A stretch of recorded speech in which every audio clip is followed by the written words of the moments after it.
Keväällä 2024 jokin pohjoisesta ravisutti maailmaa. Jotain poikkeuksellista oli paljastumassa.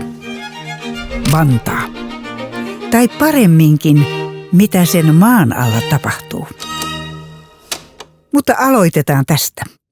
Tulevaisuutemme riippuu viisaista energian tuotantomuodoista ja kyvystä säädellä niillä tuotettua sähköä ja lämpöä. Mutta esimerkiksi aurinkoenergian varastoiminen ja hyödyntäminen silloinkin kun ei paista on tähän asti ollut lähes mahdotonta.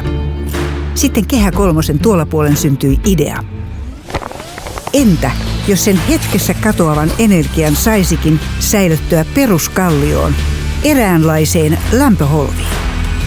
Vantaalla laitettiin tapahtumaan ja nyt maan pinnasta 140 metrin syvyyteen pohjaveden alle rakentuu ratkaisu yhteen energiasiirtymän jättihaasteista. Varanto, maailman suurin lämmön energiavarasto, johon voidaan säilyä fiksusti tuotettua energiaa ja ottaa sitä käyttöön, kun tarve vaatii. Katsotaanpa. Varannon Olympiastadionin kokoisiin säiliöihin varastoidaan 900 000 kuutiota 140 asteista vettä.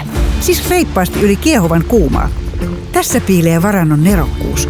Kiitos pohjaveden hydrostaattisen paineen, vesi ei kuitenkaan höyrysty ja lämpö karkaa harakoille. Kun kesäauringon aikaan tuotetaan rutkasti energiaa, voidaan sillä lämmittää varannon vesi, joka taas ohjataan kaukolämpöverkkoon, kun Pohjolan talvi vaatii energiaa järjestelmältä ja lämmitykseltä enemmän. Varannossa tulee pyörimään yli 8 miljoonan euron edestä kaukolämpöä.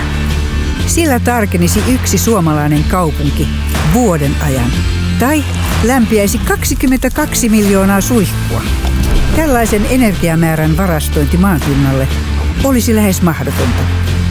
Mutta varannossa fiksu energia pääsee oikeuksiinsa ympäri vuoden ja fossiilisen energian tarve häviää. Harva arvaisi, että oivallus varannosta syntyi koiralenkillä. Tervetuloa aikaan, jossa vähemmästä tehdään enemmän.